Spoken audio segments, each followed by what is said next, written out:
Pacific War is an island war. The Japanese have the islands and we want those islands. But we have to get our troops there. Navy has plenty of boats, but the problem with boats is they can get hung up on reefs that might be just underwater that we don't know about, and then we become stuck in targets. We need a special vehicle for that. The LBT is our answer. The LBT design actually did not exist before World War II. It was a brainchild of a young engineer who wanted to build a vehicle to rescue people from the Everglades after hurricanes. What he came up with was a floating box, but the propulsion system was unique in fact that he had paddles welded to the tracks, and that is actually what propelled it through the water. Having the tracks also allows you to climb over obstacles that you might get hung up on, like coral reefs. Typically, the LBT would be put off in the water just offshore. The Marines would climb down ropes into the vehicles. The engine would be engaged and put in gear, and it would paddle itself 6 or 7 miles an hour towards the beach. Once on the beach, the ramp in the back would be lowered, and the troops could use the vehicle as cover going on either side of it. The vehicle is not armor-plated. Cover is anything you can hide behind, but the LBT is soft steel. In fact, the crew is given a bag of corks and a hammer for just this purpose. Typically unloaded, the wounded would be put on board, the ramp would be closed, and it would back itself back into the water and paddle itself back to the waiting ships. Now the vehicle can go 7 to 10 miles an hour on the ground, but because of those paddles, it's not suited for any hard surface. It's typically left on the sandy beach. There is room for 20 to 25 troops in there, or a Jeep. That's our LBT. The second vehicle we're going to talk about, of course, is our Jeep over there. That vehicle also did not exist before Pearl Harbor Day. The Army decided that they needed to get away from horses, so they came up with a contract program, and they invited all the automotive companies to develop a vehicle that could carry 4 people, all-wheel drive, and weigh less than 1,200 pounds. Bantam Car Company was the only company that had a working prototype when the contract was ended, and they got the contract. Unfortunately, they did not get the contract. Willis Overland got the contract because the Army felt like Bantam could not build enough vehicles. Willis got the contract, started building them. They could not build enough of them. They brought Ford in to build the vehicle. So again, it's a 4-ton vehicle, all-wheel drive, 3-speed transmission with a 2-speed transfer low gearbox. It has a flathead 4-cylinder engine of 39 horsepower and is capable of 45 miles an hour on the road. That's our Jeep and our LBT tool. Thank you.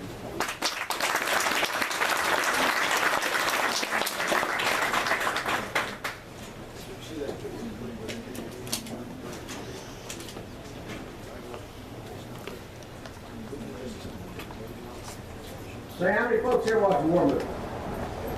Who's asking? All right, so can I see those hands again? How many war movie fans have I got? There's several. There's a famous actor who made several of these movies, and you may know his name. His name is John Wayne. Okay. Well, there's a lot of things on TV and movies that have kind of been gotten a little bit wrong over the years. So we're going to talk about history versus Hollywood in one of these aspects. Okay? You notice what I have here? Here's your Mark II fragmentation hand grenade. This is your pineapple hand grenade. Okay? And as everyone knows, as seen in John Wayne movies, to properly apply this weapon, you first pull the pin in your teeth, and then you throw it about 70 yards and knock the sniper out of the tree. Right? Or you lob it from here and you get it in the port of that bunker back there. Okay? In reality, if John Wayne were to pull my hand grenade pin in his teeth, he would then have to go see the newest member of the Navy Medical Corps. That's the dentist. It doesn't come out easy. It has to be primed. You don't want this thing to just pop out, because if you're walking through the jungle and you catch it on a branch and it pulls out, you're not carrying a primed hand grenade, which is going to go off in about 4 seconds, and you are going to receive a negative entry in your health record. So the pin doesn't come out easy. It has to be primed. You have to prepare it to pull it out. Another thing is throwing it 70 yards. Now, in reality, you could throw this about 25 yards. It weighs about 2 pounds, and I can get 25 yards pretty easy out of it. Here's the bad news, okay? Blast radius miss is more than 25 yards, okay? The kill radius is about 2 meters, but the blast radius is more than 25 yards, so it's not a good idea to just go laying these things around all over without really thinking about it, okay? Now, you'll notice our bunker system that we have up here. When we hit the beaches in the South Pacific in World War II, the Japanese, in some cases, initially their idea was to stop us at the water. And so there were positions such as this. You find artillery pieces almost at the water's edge. Why? They can get the most range out of it. Remember, they've been preparing for years, and they've already ranged their guns. So when our battleships, cruisers, destroyers, and troop ships come into view, they've already got that range. And the further they put their guns forward, the further they can reach out to sea. Once we get behind these defenses, there's pillboxes, tunnels, caves, all manner of things which the Marines found out. They would clear a position, move on, only to have that position reoccupied behind them, because the Japanese would go through tunnels and do it. Now, this is a good tool. It has an application. It's a good tool. But what it's not going to do is it's not going to collapse the bunker, and it's not going to guarantee kill everyone inside. We've got a better way to do that. Here it comes.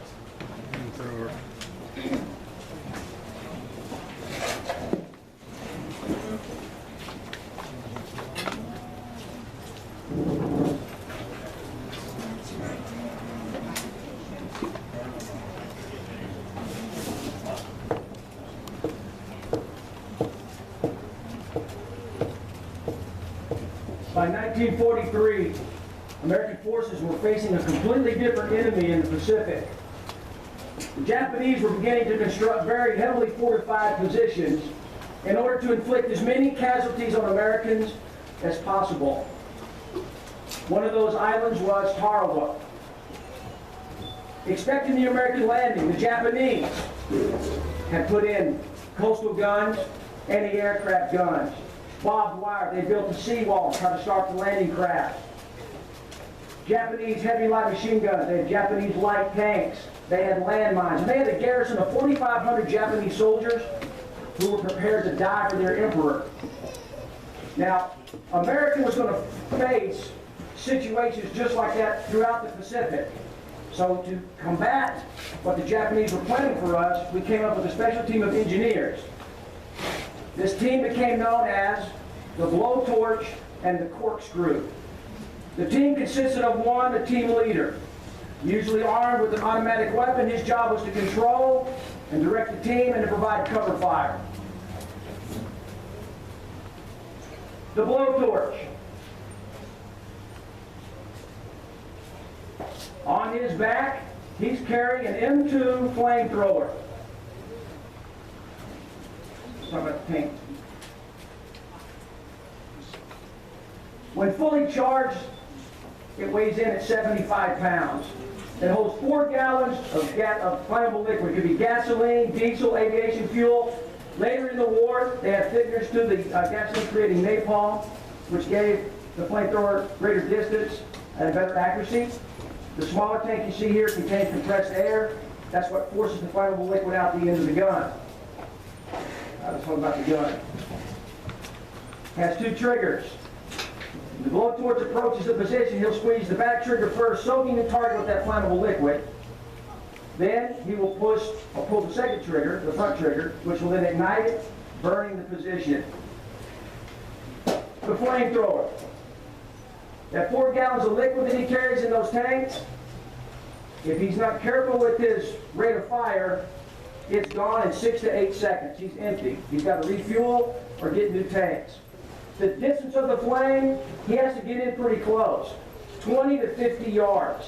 The heat that is generated by that flame, up to 2,200 degrees. Now, how does it kill? I think it's obvious. You get hit with a flame that's 2,200 degrees, you're probably going to burn. But the Japanese, when they built tunnels, that flame didn't always hit them, but it would go around corners, it would ricochet. And just the heat itself or the poisonous gases that are left behind could either scorch the lungs or lead to a fatality. The Japanese didn't like this weapon. It became one of the most feared weapons on the battlefield, and there were reports that as a flamethrower would approach a Japanese position, they would close up all their openings, which would basically make themselves blind, which made our job easier, and there were times where they would try to flee before we got there, which once again made our job easier, right? That's a flamethrower. Our next man, he is a corkscrew. He's a demolition man. In that pouch, he carries 22 pounds of dynamite. That is one weapon we will not demonstrate today. His job is to approach that burned out position, hopefully throwing the charge inside where the explosion will cause the bunker to collapse. We weren't always successful. But if the position did not collapse, we hope that the overpressure that was caused by the explosion going off would still lead to a fatality or a casualty. It may move your liver from one side of your body to the other, ending the enemy's life. All right? Darcy's mid. The last man here on the team, he is the assistant flamethrower operator. He is armed with a 12-gauge pump-action shotgun. It's a trench gun. It's holding 5 rounds of double-aught buckshot. His job is to assist the flamethrower operator. If the flamethrower operator was to go down, he would assume that position. He is to provide cover fire and to take out any of those targets that might attempt to flee the bunker either as we're approaching it or after we burned it. Now, we're going to demonstrate the firing on the shotgun. And ladies and gentlemen, it's probably one of the loudest weapons you will hear today. He's going to be very close to the crowd. I encourage you to put your ear protection in.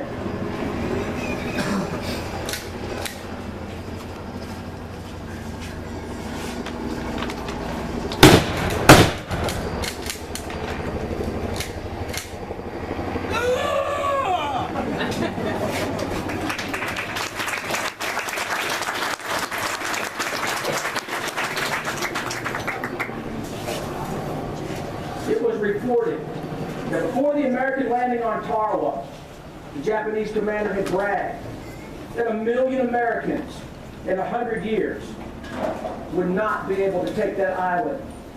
The United States Marine Corps took that island in 76 hours. But there was an horrendous loss of life. Of that 4,500 garrison of Japanese soldiers on the island, there were only 17 survivors. During that same 76-hour time period, just over 1,336 American Marines were killed in 76 hours. There were 4 Medal of Honor recipients after the Battle of Tarawa. 3 of the 4 went to members of the engineer teams that you just saw before your eyes. And one of those went to a young Marine Staff Sergeant named William Bordelin from San Antonio, Texas. Bordelin was on board an Amtrak that was approaching the beach. Became entangled in the coral. It took a direct hit from a Japanese mortar. He was one of only 4 men that made it out with that vehicle alive. He became entangled in barbed wire once hitting the water. He cut himself free, and now he's going to have to begin wading that 500 yards to shore under extremely heavy enemy fire. Once on the beach, he had lost most of his equipment.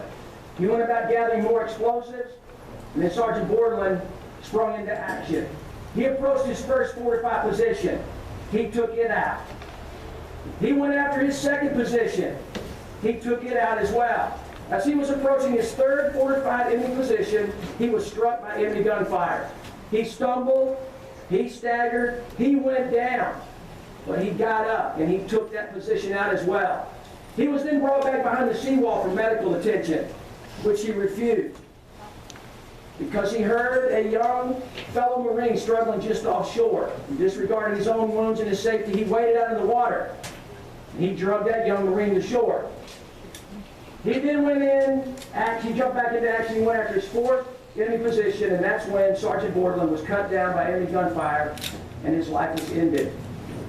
He was the first Texan to receive the Medal of Honor in World War II. His family has loaned to the Museum of the Pacific War here in Fredericksburg his medal. It is on display, and I encourage you, if you have not yet visited our museum, that you do so. And while there, look up and gaze upon the medal of Sergeant Bordelon.